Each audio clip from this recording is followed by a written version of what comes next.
Welcome to the deep dive. You've probably seen them scrolling through the App Store, right? Those games promising easy cash just for, answering questions. Oh yeah, they're everywhere. Today, we're really digging into that whole idea, specifically looking at apps like Trivia Wins. They try to hook you with real money prizes for knowing stuff about history, science, sports, pop culture. It's a pretty tempting setup, isn't it? That mix of fun and potential cash. Exactly. And our analysis today, it's based on a really solid breakdown from the YouTube channel X Guide. They aim for an honest look at whether these money-making claims actually hold up. Right. We're not just asking if you can win, but sort of how the whole system might be designed, maybe, to make that pretty difficult. That's the goal here. And let's start with the fun part, because honestly, the app is entertaining. It is, yeah. If you like quizzes, quick questions on those topics, it delivers. It's a good trivia game, basically. That's the initial hook. A strong hook. But then you hit the part where the promise of money comes in.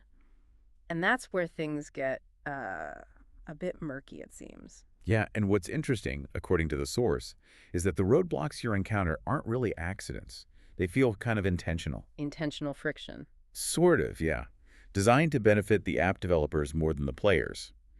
The main finding is pretty clear. It works okay as a game, but earning actual cash, much, much harder than it looks. It's really built around ad revenue. Okay, so let's unpack that. If the game itself is fun, where does the money promise kind of fall apart? The source pointed to some pretty big issues right away. Well, the first thing you notice is ads.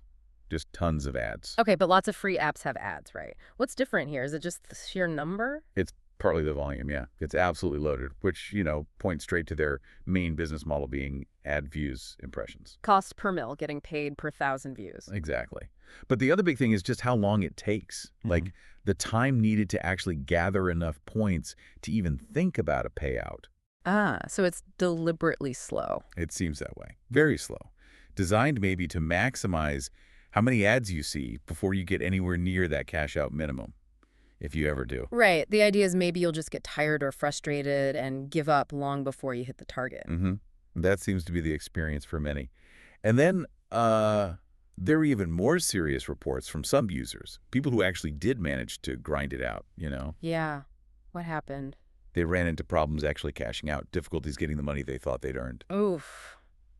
Okay, that sounds worse. It does. And if you connect that back to what X-Guide was saying, it looks like the app makes way more money from all the ad revenue from millions of people watching ads while chasing small amounts Than they'd ever pay out in prizes. Precisely.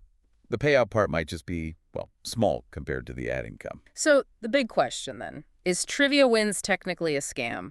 The source had a nuanced take on this. Yeah, they said not exactly, which is interesting. Why not exactly? Well, the game does function as a trivia app. And maybe, just maybe, a tiny number of people get a very small payout. Ah, so that possibility, however small, keeps it legally okay. It seems like it provides just enough cover.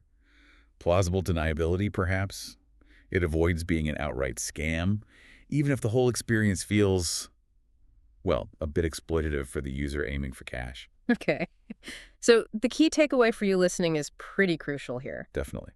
Trivia Wins, and apps like it, they can be genuinely fun if you just want a trivia game. Legit entertainment value there. Yeah. But you absolutely need to manage your expectations about earning money.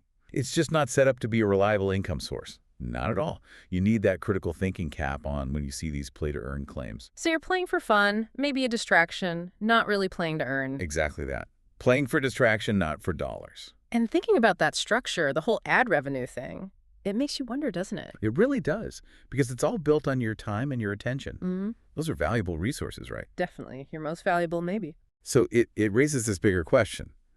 When you're using free entertainment like this, who is actually getting paid, even if it's not technically a scam? When you're still paying somehow. You are. Yeah. There's a hidden cost.